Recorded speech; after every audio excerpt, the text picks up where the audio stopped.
It is great to welcome Diane Sawyer back to GMA. You've got this special on tomorrow night, Hidden America special, A Nation of Women Behind Bars on 2020.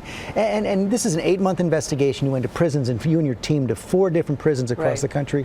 And it comes at a time where there are more and more calls for really top-to-bottom reform of this whole system. That something isn't working, and this is really an amazing journey. We go cell by cell to find out what's happening, because America incarcerates more women than any other country on earth, longer sentences on average, and it may surprise a lot of people as we traveled around. The fastest growing population in the female incarceration, white women who were driven there, many of them by prescription drugs, and I want you to meet one of the women we met in a cell.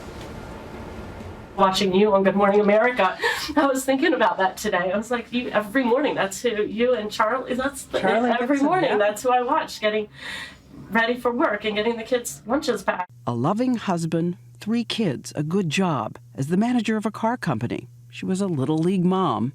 One day, a painful car accident, an OxyContin prescription. And when those pills got too expensive, she turned to something cheaper, heroin. And it just happened. What do you mean just happened? How does it just happen that you find heroin? It was for pain, and then I realized I made everything so easy. Like every day, you're not doing it anymore. You're done, you're done, you're done.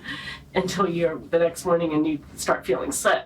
She stole checks to pay for drugs. I read 26 people all told. Things will hit me that I did that I'd forgotten about. And today, Nicole Kester, who stole $30,000, has a sentence of 13.5 years. Her husband comes to see her. She's only seen one of her children, her eldest son. And he's, out of the 3 kids, he's the only one that talks to me.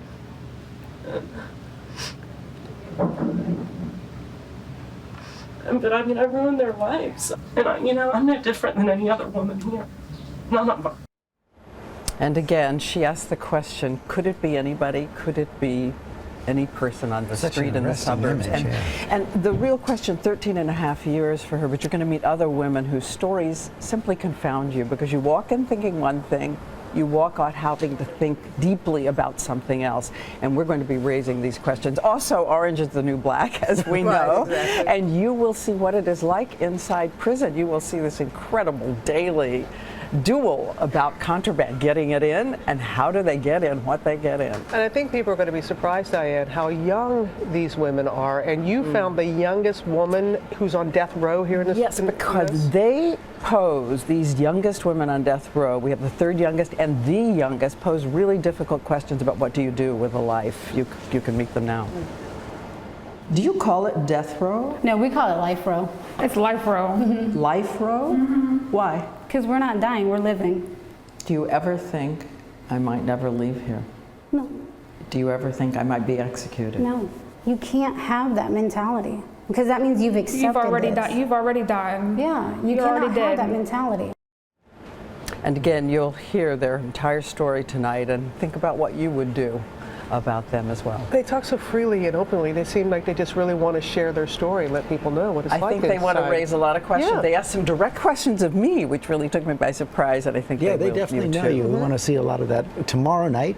Hidden America special, Nation of Women Behind Bars, 2020, 10 Eastern, 9 Central. Great to have you back. So good to see you both. Good to see you.